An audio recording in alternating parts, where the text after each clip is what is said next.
Hi, it's Darnell with Wave Oven Recipes, and today I'm going to be cooking up some pineapple almond flour cookies in the Kalorik MAXX air fryer oven grill. And we'll see how it does baking up those cookies right now. Alright, so let's go through the ingredients. There is quite a number of them, so I'll start with the dry ingredients, then go through the wet ingredients. I've got 2 cups of blanched almond flour. Got 1/4 cup of a granulated sweetener. Use the one of your choice. I use a erythro monk fruit blend. I've got 2 teaspoons of baking powder, 2 teaspoons of guar gum, and now for the wet ingredients, I have a teaspoon of vanilla extract. I have 2 large eggs that I'll be beating up before I start mixing other things into them. I have a 1/2 cup of fresh pineapple that I've chopped up. This was from a whole pineapple that I cut open myself and took about a 1/2 cup and chopped it up here in the food chopper. This is not canned pineapple. I'm going to be using a 1/4 cup of honey as well. And I have one other wet ingredient. I'm going to be using a 1.5 sticks of butter. And so that's basically 3/4 cup of melted butter. So I'm going to start mixing the wet ingredients in this bowl, the dry ingredients over in that bowl over there. So I've got the dry stuff and the wet stuff mixed up in respective bowls. I've also sprayed this bake pan with some extra light olive oil, and I've turned the light off so you can see the display a little better. I'm going to start preheating the cooker while I get the wet and the dry stuff mixed together and then start scooping out the cookies. So I'm basically getting the cooker started up, and so clicking oven, going to leave it on bake. I'm going to change the cooking time. I'll leave it at 25 minutes because I'm going to let it run for 5 minutes empty as a preheat, and then I'm going to put the cookies in. I'm going to bring the temperature down though to 350, so going to be maybe 20 minutes cooking after the 5 minutes of it just setting the preheat. Maybe less, but I'm going to leave it at 20. It might need the full 20. So hitting start, going to let things go ahead and preheat. So now I've got my cookie dough all made up. Going to basically scoop out and lay out 12 cookies. So I just basically take the dough and kind of form a cookie shape and just do that 12 times. So I'll just continue. Alright, got them all done. 20 minutes left. Gonna stick them on in. And I'll probably spin them after 10 minutes, so we'll let them run like this for 10 minutes. Alright, things been going for 10 minutes. I'm going to spin now.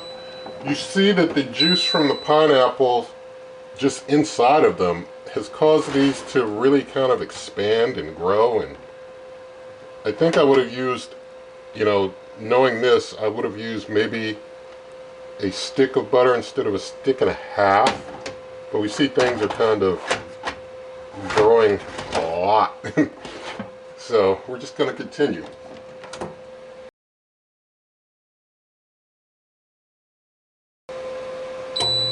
Alright, 20 minutes. Going to go ahead and see what we've got going on in here. This is how they look after 20 minutes. And I've turned the light on so you can get a better look at them. And I'm going to basically just let them cool down. I almost made a pineapple cake, I guess, but I'm going to take them out and let them cool. So I've given them some time to cool down, and so now I'm going to try and get one out. I'm going to get this one in the center out if I can. I'm going to try not to, I guess, make more mess of things. It's interesting how they kind of just grew and expanded as they did. So came out nice and clean. So you see the top of it. You see the bottom as well.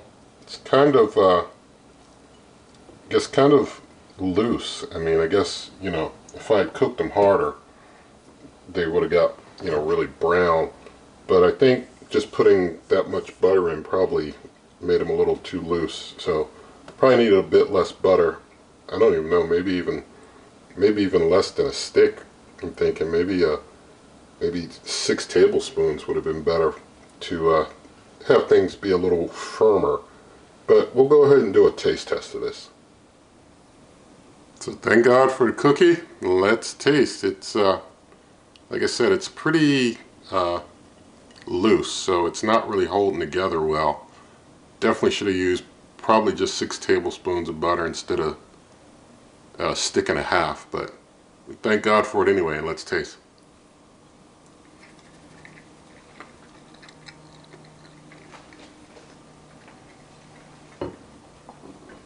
Alright, tastes good. Tastes good. So I consider this still a decent dessert because it tastes good. And, you know, like I said, a bit less butter just so things will be firmer.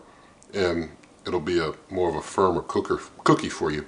So you can do that when you make yours. But I wanted to show you this, show you how the cooker would do as far as baking. We can see that it baked things up, but at the same time, the tops have some brownness, but not too much. You do need to spin with this cooker halfway through, and plenty of cookers you do have to spin. A lot of people are talking about, oh, French doors got a gap, blah, blah, blah. No, you can check years back here on this channel with all types of cookers that have all types of doors, and plenty of them still have to be spun. Plenty of them still have a bit of a exhaust coming out of the front, have a little bit cooler in the front and the back. That is the norm for air fryer ovens, the norm overall. It doesn't matter if it's got French doors, other types of doors, unless it's got a really, really, really well sealed door, it's gonna happen. And for the most part, that's how it is. That's the norm. So I just want to clear that up. But anyway, nothing in this video is sponsored.